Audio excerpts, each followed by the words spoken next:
یہ کہتے ہیں کہ کیا ملک الموت علیہ السلام نیک بد سب کو نظر آتے ہیں؟ جی بالکل صحیح، احادیث میں یہی الفاظ ہیں کہ ملک الموت علیہ السلام فرشتوں کے ساتھ تشریف لاتے ہیں۔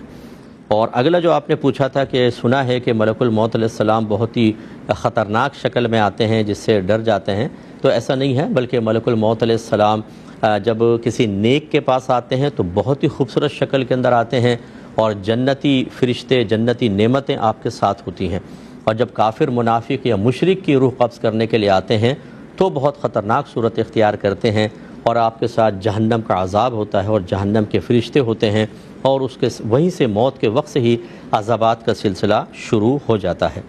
ایک آپ نے کویسچن کیا کہ کیا موت کی تکلیف سب کو محسوس ہوتی ہے، نیک اور بد کو؟ تو جی ہاں ہوتی ہے، لیکن اس میں معاملات سب کے مختلف ہوتے ہیں۔ جیسے حدیث میں یہ بھی ہے کہ مومن کی روح ملک الموت علیہ السلام ایسے نکالتے ہیں جیسے آٹے میں سے بال نکال لیا جائے۔ حالانکہ جب نبی کریم صلی اللہ علیہ وسلم کا خود وصال مبارکہ ہوا تو آپ وفات کی بہت ہی شدت اور سختی محسوس فرما رہے تھے، اور موسیٰ علیہ السلام کے بارے میں منقول ہے کہ آپ نے موت کی شدت کو کیسا پایا، تو آپ نے ارشاد فرمایا، یعنی خواب میں کسی نے دیکھا ہوگا تو یہ نقل ہوا ہے، تو آپ نے فرمایا ایسا جیسے زندہ بکری کی کھال اتاری جا رہی ہو۔ تو ان میں تطبیق ایسی ہے کہ بعض اوقات ایسا ہوتا ہے کہ اللہ تبارک و تعالیٰ کسی بندے کو نیکیوں کی توفیق دیتا ہے، اس کے گناہ ختم ہو جاتے ہیں اور جتنے اس کے درجات طے ہونے تھے وہ پورے ہو چکے ہوتے ہیں، تو اس کو موت میں آسانی دے دی جاتی ہے۔ اور بعض اوقات ایسا ہوتا ہے کہ کسی کے گناہ ہوتے ہیں، جیسے رحمت کونین صلی اللہ علیہ وسلم نے فرمایا کہ اگر کسی کے گناہ باقی ہوں تو اللہ تعالیٰ اس کو موت میں شدت اور سختی دیتا ہے، تو اس سے یہ سختی اس کے باقی گناہوں کا کفارہ بن جاتی ہے۔ اور بعض اوقات ایسا ہوتا ہے کہ درجات کی بلندی مقصود ہوتی ہے، اس وجہ سے اللہ تعالیٰ شدت سختی دیتا ہے، جیسے انبیاء علیہ السلام کو مزید اللہ تعالیٰ درجات دینا چاہتا ہے، یہ اس کی مشیت ہے، اس کے بغیر بھی عطا فرما سکتا ہے۔ لیکن یہ بھی لکھا ہے کہ بعض اوقات ایسے کوئی نیک آدمی ہوتا ہے تو اللہ تعالیٰ اس کو موت کی شدت اور سختی دیتا ہے اور ان درجات تک پہنچاتا ہے جو اللہ نے ازل سے اس کا فیصلہ کر لیا تھا۔ لہٰذا یہ معاملات مختلف ہیں، یہ مسلمان کے ساتھ، لیکن کافر، منافق، مشرک، ان کے ساتھ کوئی نرمی نہیں ہے، ان کے ساتھ شدید قسم کی سختی ہوتی ہے، اور جہنم کے فرشتے کوڑے مارتے ہیں، ان کے منہوں پہ ضربیں لگائی جاتی ہیں، ان کی پشتوں پہ ضربیں لگاتے ہیں، اور جہنم کی آگ ان کے گلے کے نیچے رکھ دی جاتی ہے، یعنی تھوڑی کے نیچے گلے کے اوپر۔ تو ان کو اتنی پیاس لگتی ہے کہ رحمت کونین صلی اللہ علیہ وسلم فرماتے ہیں کہ اگر اس کافر کو سمندروں کے برابر پانی پلا دیا جائے تب بھی اس کی پیاس نہیں بجھے گی۔ یہ بہت خطرناک معاملہ ہوتا ہے۔ تو میں اپنے تمام دیکھنے والوں سے گزارش کرتا ہوں کہ ہو سکے روزانہ کم از کم ایک بار اپنے مسلمان ہونے، نبی کریم صلی اللہ علیہ وسلم کی امت میں پیدا ہونے اور اہل محبت میں سے ہونے، کہ ہم سرکار سے، اہل بیت اطہار، صحابہ کرام، اولیاء اعظام سے محبت اور پیار رکھتے ہیں، اللہ کی تعظیم سب سے زیادہ کرتے ہیں، اس پر اللہ کا شکر ادا کرنا چاہیے کہ اللہ تیرا شکر ہے کسی کافر کے گھر میں پیدا نہیں کیا، مسلمان کے گھر میں پیدا فرمایا۔ ایک یہ کہتے ہیں کہ اپنی زندگی میں جائیداد تقسیم کرنا جائز ہے یا نہیں، اور اس کا طریقہ کیا ہے؟ دیکھیں، جتنے بچے ہمیں سن رہے ہیں جن کو اولاد کہہ سکتے ہیں، آپ کے ماں باپ اگر پیرنٹس ابھی حیات ہیں، اللہ ان کو دراز عمر بالخیر عطا فرمائے، وہ اچھی طرح اس مسئلے کو سنیں۔ بعض اوقات اولاد یہ سمجھتی ہے بھی ماں باپ زندہ ہیں، ان کی پراپرٹی میں، ان کی دولت میں ہمارا حق شامل ہو گیا۔ جب تک ماں باپ زندہ ہیں اولاد کا ان کے مال پر کوئی حق نہیں ہوتا۔ لہذا جو اولاد زندگی میں ڈیمانڈ کرتی ہے بھی میری وراثت مجھے دے دو، ابھی آپ کو کہاں سے دے دیں صاحب؟ پہلے تو آپ ثابت کریں کہ آپ کا حق مال میں شامل ہوا ہے۔ جب پیرنٹس فوت ہوتے ہیں پھر آپ حقدار بنیں گے، زندگی کے اندر سختی کے ساتھ، جبر کے ساتھ نہیں کر سکتے ہیں۔ یعنی ایک خاتون نے تو مجھے ایسی بات کہی کہ اللہ تعالیٰ بس رحم فرمائے ایسی اولادوں پر۔ چلے میں وہ بات نہیں کہتا، ذہن میں تو آئی تھی، لیکن شاید وہ خاتون پسند نہ کریں اور مناسب بات بھی نہیں تھی جو اولاد کی طرف سے ماں کو کہی گئی۔ اللہ تعالیٰ رحم فرمائے ہماری حالتوں پر، اور اس کی سب سے بڑی وجہ یہی ہے جو میں اکثر آپ کو عرض کرتا ہوں، اپنی اولاد کو دین سکھائیں۔ دین کو خالی ایسا نہ بنا دیں جیسے دال پکانے کے بعد اس پہ بگھار لگاتے نا، تھوڑا سا بس ذائقہ بنانے کے لیے، خوشبو پیدا کرنے کے لیے۔ ایسا ہم نے اپنی زندگیوں میں اسلام کو داخل کیا ہوا ہے۔ اب اس کا جواب یہ ہے کہ زندگی میں کوئی ماں باپ کو تقسیم کرنا واجب تو نہیں، لیکن اگر وہ چاہتے ہیں ہم زندگی میں دے جائیں، میرا مشورہ یہ ہے سب سے پہلے آپ ایک فتویٰ لے لیں کہ آج اگر میں مر جاؤں تو میری کس اولاد کو کتنا ملے گا۔ اپنا مال، اپنی پراپرٹی، چاہے وہ دکانیں ہیں، پلاٹ ہیں، مکان ہیں، وہ سب آپ تفصیل دے دیں، اس پہ فتویٰ لے کے رکھ لیں اور بچوں کو بتا دیں کہ ہم مرے اس فتوے کے مطابق تقسیم ہوگی۔ ایک تو یہ طریقہ ہوتا ہے۔ دوسرا یہ ہے کہ آپ چاہتے ہیں زندگی میں دے دوں بس، ٹھیک ہے، آپ کی مرضی ہے۔ اس میں اب دو قول ہیں۔ اس میں افضل صورت یہ ہے کہ سب کو برابر برابر دیں۔ اس صورت میں لڑکا لڑکی برابر ہوتے ہیں، دونوں، سب کو، دو بیٹے دو بیٹیاں ہیں تو کل مال کے 4 حصے کریں، ایک ایک حصہ سب کو دے دیں۔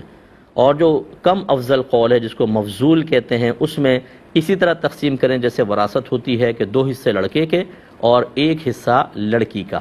لہذا اگر 2 بیٹے 2 بیٹیاں ہیں تو اس کے 6 حصے کریں گے، 2 حصے بیٹوں کو اور 1 حصہ بچیوں کو ملے گا۔ اس طریقے سے آپ تقسیم کر سکتے ہیں۔ لیکن پیرنٹس سے میری گزارش یہ ہے، آپ کی اولاد کتنی اچھی کیوں نہ ہو، کتنی ہی فرما بردار کیوں نہ ہو، پھر بھی آپ تھوڑا بہت اپنے لیے علیحدہ کر کے رکھیں۔ وہ وراثت میں بعد میں بچوں کے پاس پہنچنے والا ہے، لیکن اگر آپ ٹوٹل ان کو دے کے اپنے ہاتھ کٹا لیں گے، اس کے بعد ہم نے اولاد کے بدلتے ہوئے رویوں کو دیکھا ہے اور اتنے حیرت انگیز طریقے سے دیکھا ہے کہ جس کی کوئی انتہا نہیں۔ اولاد اصل میں نہیں بدلتی، ان کو مشورے دینے والے بدل دیتے ہیں۔ اگر بیٹا ہے تو بیوی کہے گی کہ اب میں تمہارے بوڑھے ماں باپ کی بالکل کیئر نہیں کروں گی، نکلو یہاں سے اور علیحدہ چلو، ہم وہاں جا کے رہیں گے۔ اس سے پہلے وہ دوائیاں بھی لا کر کھلائے گی، ساس کو بھی، سسر کو بھی، چائے بھی بنا کر دے گی وقت پر۔ اچھا، میں ہر بچی کے بارے میں ایسا نہیں کہہ رہا ہوں، کوئی بدگمانی کی حاجت بھی نہیں ہے، لیکن جو ہمارا معاشرے کا مشاہدہ ہے وہ یہی ہے کہ اب چونکہ ان کے پاس کچھ نہیں رہا، بیکار ہو گئے، چھوڑو اب نکلو، اب ان کی کون خدمت کرے۔ ایسا ہرگز مت کیجیے گا، ورنہ آپ کے ہاتھ کٹ گئے تو گئے کام سے آپ۔ ایک آدمی ہے، اس نے مرنے سے پہلے اپنی بیوی کو اس طرح کہا کہ تم میرے جنازے کے پیچھے 40 قدم چل لینا تو تمہیں عدت کی ضرورت نہیں رہے گی۔ کیا اس نے درست وصیت کی ہے؟ دیکھیں، میں بار بار یہی کہتا ہوں اور میں بہن بھائیوں سے گزارش کرتا ہوں، خدا کے واسطے علم دین سیکھیں۔ اب یہ مر رہا ہے، قبر میں پہنچ رہا ہے، ہو سکتا ہے کہ برے اعمال کا عذاب ہو اس کو اور دیگر معاملہ، یہ تو ایسا موقع ہے کہ اللہ کی رحمت حاصل کرے، سابق گناہوں پر توبہ کرے، لیکن مرتے مرتے بھی ایک ناجائز اور حرام کام کی وصیت کر کے چلا گیا۔ بی بی میمونہ رضی اللہ تعالیٰ عنہ فرماتی ہیں کہ نبی کریم صلی اللہ علیہ وسلم نے ہمیں جنازوں کے ساتھ چلنے سے منع فرمایا۔ نبی کریم نے عورتوں کو سختی سے منع فرمایا۔ پہلی بات تو ہے کہ عورتیں جنازے میں ساتھ نہیں چل سکتی، نبی کریم کی قول کی مخالفت لازم آئے گی، اور یہ وصیت وہی کر رہا ہے، حرام اور گناہ کبیرہ کی وصیت۔ دوسری بات یہ ہے کہ یہ کس نے کہا کہ اگر عورت شوہر مرتا ہے تو 4 ماہ 10 دن عدت ہوتی ہے؟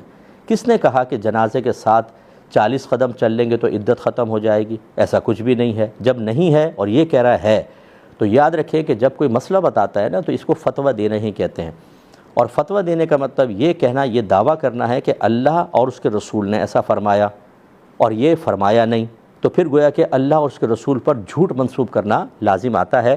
اسی لیے میرے آقا صلی اللہ علیہ وسلم نے فرمایا کہ جو بغیر علم کے فتویٰ دے اس پر زمین و آسمان کے تمام فرشتے لعنت کرتے ہیں، تو یہ لعنت کا مستحق ہو گیا۔ بیوی کو باہر نکال رہا ہے، جنازے کے ساتھ چلا رہا ہے، عدت کے اندر باہر نکلوا دیا اور یہ سمجھا کہ عدت ختم ہو جائے گی۔ عدت واجب ہے، کیسے ختم ہو جائے گی؟ اور یہ 40 قدم، یہ تو 40 قدم اس نے کہا۔ بعض لوگ کہتے ہیں کہ بیٹی کا قدم بس باہر نکالوا دو تو عدت ختم ہو جائے گی۔ یہ وہ بیچارے ماں باپ ہوتے ہیں کہ جن کو بیچارہ بھی میں کہوں کہ نہ کہوں، کیونکہ یہ تو لائق سزا ہوں گے آخرت کے اندر۔ ان کی جہالت ان کو بچا نہیں سکے گی کہ اللہ کی بارگاہ میں جا کر کہیں اللہ تعالیٰ ہم نے تو یہ سنا تھا، ہمیں نہیں معلوم تھا۔ تو ساری دنیا کے سارے دھندے، سب چیزیں ہمیں معلوم کرنے کا ٹائم ہے، اس میں 1.5 ہوشیاریاں ہیں ہماری۔ ایک دین سیکھنے کے اندر ہم معصوم بن گئے تھے، جی وہ لوگوں نے کہا تھا ہم نے بھی کر لیا، کوئی عذر نہیں سنا جائے گا۔